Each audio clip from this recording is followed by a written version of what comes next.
Can't wait for Uncle Donnie to win. I can't wait. He'll get rid of all you liberals.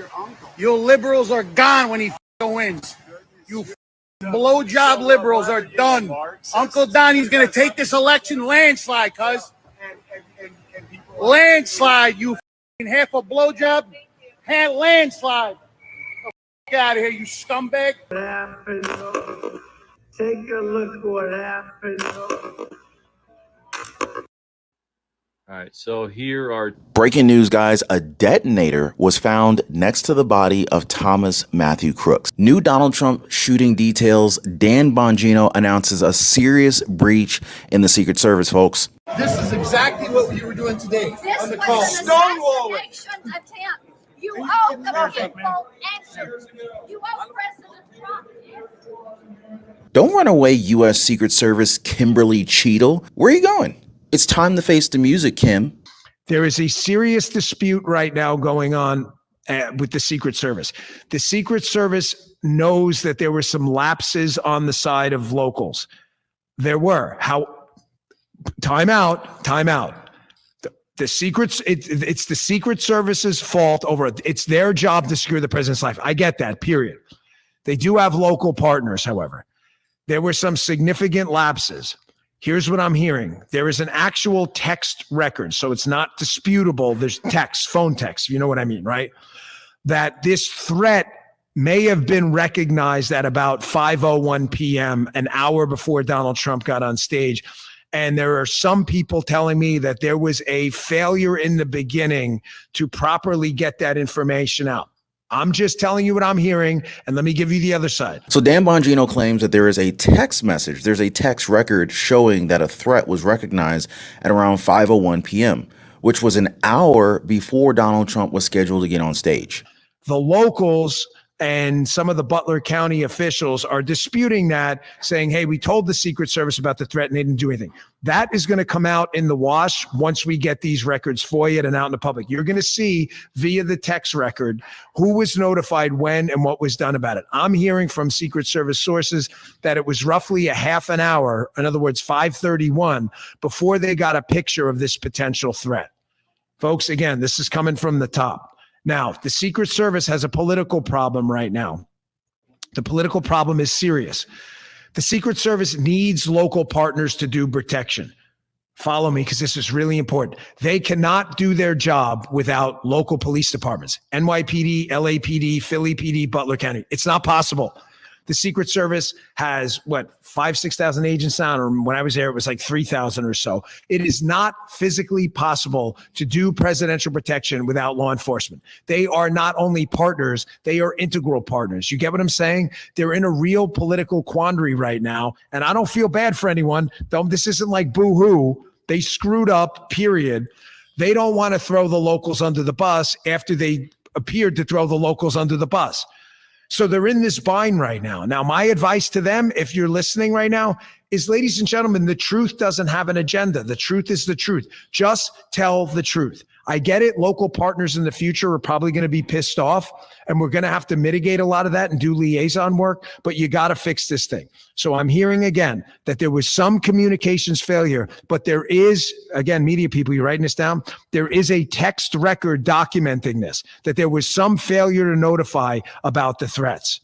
Dan Bongino states that there was a failure to communicate this threat to the United States Secret Service. Local law enforcement officials, they're disputing the USSS's claim that they were not informed about the threat.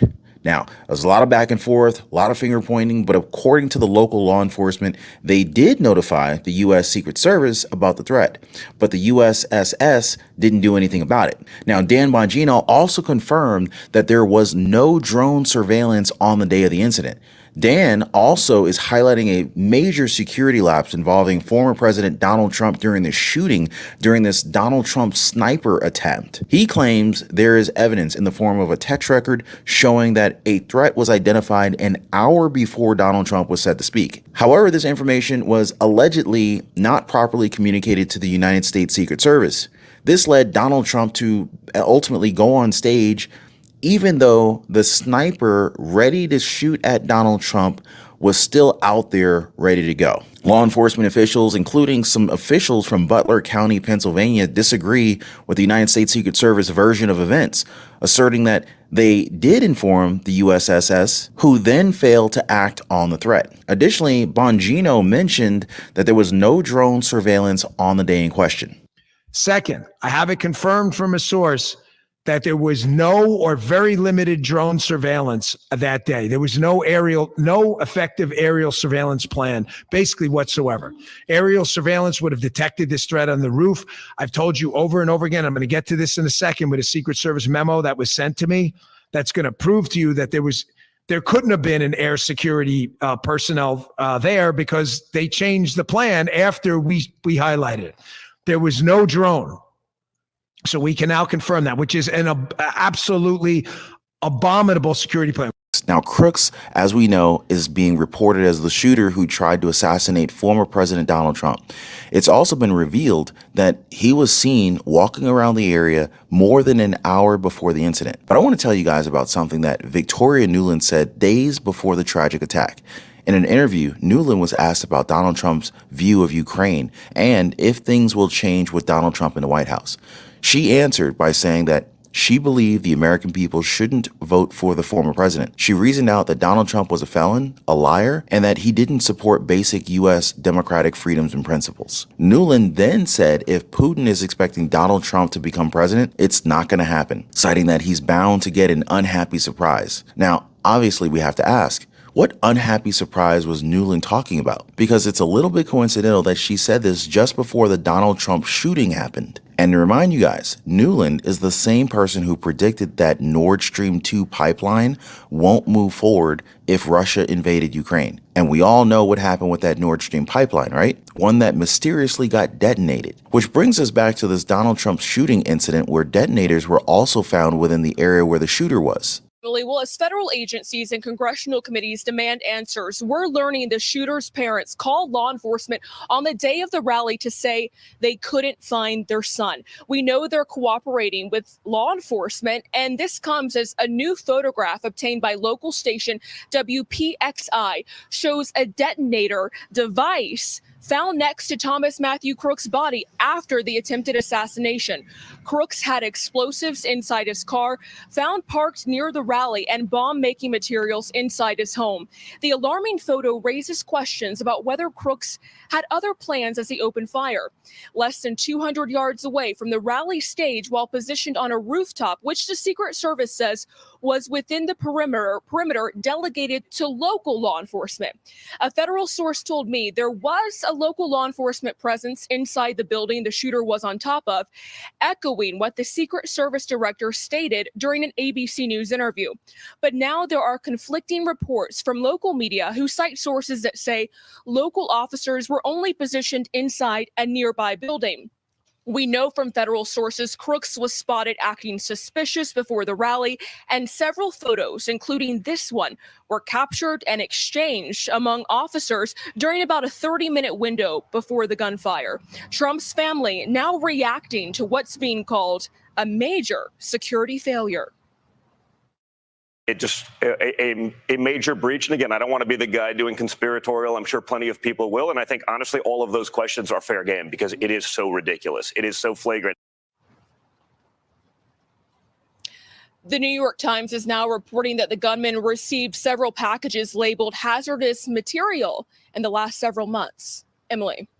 Thank you, CB. Harris, I want to come to you on something because some of your commentary last hour struck me. You talked about the parents making contact with police, and you said we don't know the texture of that conversation or their concerns. Right. And I think that is so brilliant. It reminds me of when I was a supervisory attorney with the federal government, and the chief judge that I was supporting told me one day there's a fine line between homicide and suicide. And we were talking about the context of employees that needed help in certain ways, and that the risk is sometimes much greater or much more outward than you might think in that moment. Now, I'm not going to speculate as to the nature of that phone call to local police, but it is worrying to think that they reported him as missing hours before the incident. And you have to wonder, how long was he missing before they made that call? And now, another twist is being added to the story. A senior congressional source directly briefed on this attempted assassination and attempt on Donald Trump's life told News Nation that Crooks had a major depressive diagnosis disorder and that Secret Service identified him as a person of interest 60 minutes before the shooting. So they had an entire hour and didn't even bother to get close to this kid. This sounds extremely convenient. There's also the developing story of the Secret Service passing along the blame of protecting the perimeter to local police. The director of the U.S. Secret Service, Kimberly Cheatle, knew that the local police were inside the same building that the shooter climbed to get a vantage point on Donald Trump. She also said that the local police and not the Secret Service were responsible for securing that building and its outer perimeter. But did you know that these same police officers alerted the Secret Service that they lacked resources and manpower to assist with securing the building? So the Secret Service was told beforehand that the building couldn't be secured by local police officers. And yet they did nothing to ensure that this particular spot was secured. And I should also note that a state police spokesperson said that they provided all resources requested by the Secret Service, which makes you wonder if they wanted this building to be compromised. And remember that the shooter was tagged as a person of interest, right? Well, Cheatle says that by the time that they found Crooks, it was already too late to stop him. She also admitted that the Secret Service was aware of the security vulnerabilities that were presented by this building, but that they decided that they didn't really need to place any personnel on this particular roof. So wait a second. She says that they knew it was a vulnerable spot. They knew that there was a person of interest who was within the area. But then she decided that it wasn't worth putting an officer on that roof that she called a risk to the former president. But of course, she has a reason for why she decided to go this route. According to Cheatle, the roof that the shooter was located in was sloped, and that there's a safety factor that she considered here. Hence, she decided not to put any personnel up there. Does that sound just a little bit fishy to you guys? Because here's a photo of the counter sniper team that was placed on a roof behind former President Donald Trump. Does that look like a flat roof to you? So these statements from the Secret Service is opening up even more questions. Not only were they aware of a possible threat, but they actively decided not to do something about it. In an interview with Fox News, former special agent in charge of the U.S. Secret Service Phoenix field office, Frank Boudreaux Jr. said that there were so many lapses with this event. He called out that the perimeter at the rally was too small, citing that the Secret Service should have taken anything within rifle range in their control.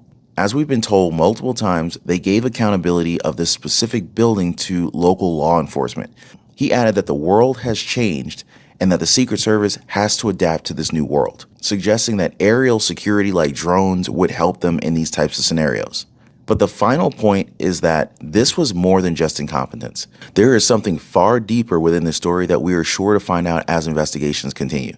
Which reminds me of a previous video that I did where I covered the insight of a former U.S. Army sniper who believes that this wasn't done by just one person, that the shooter, whoever it was actually assisted by somebody else. Now, I talk about that and more over there in another video, so make sure to check that one out. But as always, thanks for being here. Thanks for liking the video and subscribing. I'll see you on the next one.